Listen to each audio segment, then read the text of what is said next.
So there's a very good chance that this may be the least interesting vlog I ever make in my entire life.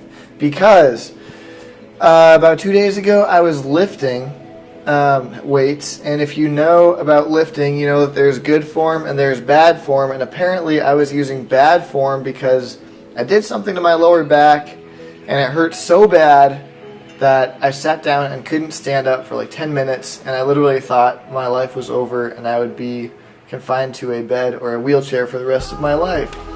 But thankfully that's not the case. I spent most of yesterday on the couch watching Netflix and did not get up from the couch very many times. Although I was walking around the loop yesterday, and this car drives by and says, "Ethan!" And I couldn't really tell who it was 100%, but they were like, "We're going to Chinatown.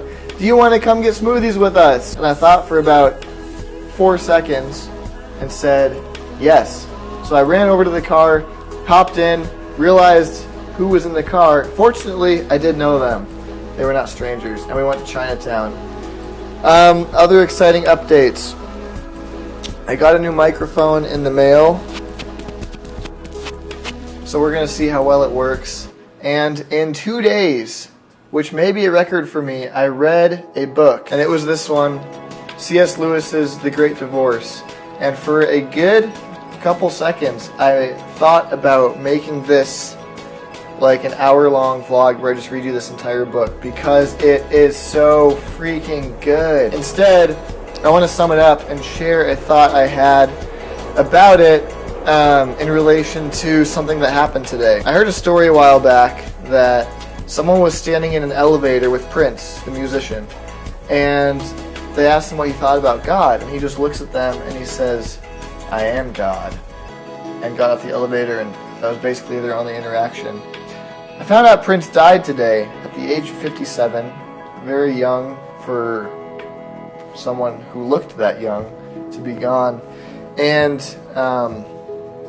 as sad as it was, I couldn't help wonder what his experience is now of being dead in relation to what he thought about himself when he was alive. You know, does he still think that he's God?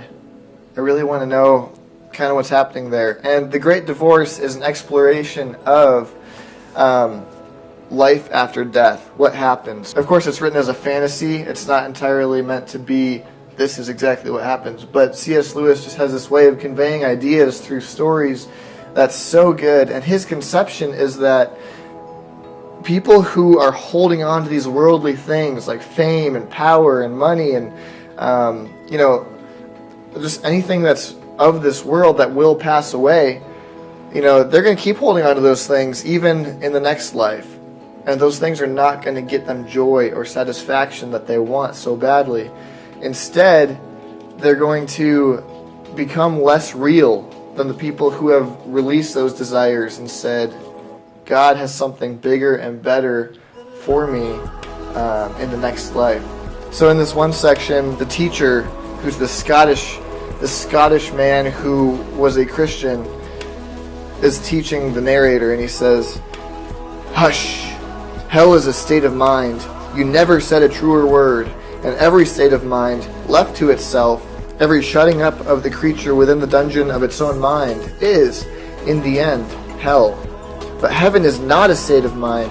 Heaven is reality itself. All that is fully real is heavenly. For all that can be shaken will be shaken, and only the unshakable remains." I basically underlined every line in this book because it's so good. Only the unshakable remains. Only the things that are attached to something that has true weight and glory and value and meaning will last in the end. Everything else will be scattered. Everything else will fade away like dust or like a ghost. All these people that are not real are referred to just as ghosts or specters, and they're see-through, and they can walk on top of grass without even having enough weight to push the blades down. It's a mind-blowing book, and I just want to write 18 blogs about it. So having a broken back is not fun. I had to drive today instead of riding my bike, and as you can see, this is much less exciting than biking. But I am grateful for my car. I'm grateful that my back will heal, and it's not a big deal. praise the Lord, I can walk today, I can move around, I can stand up, and I will dance again.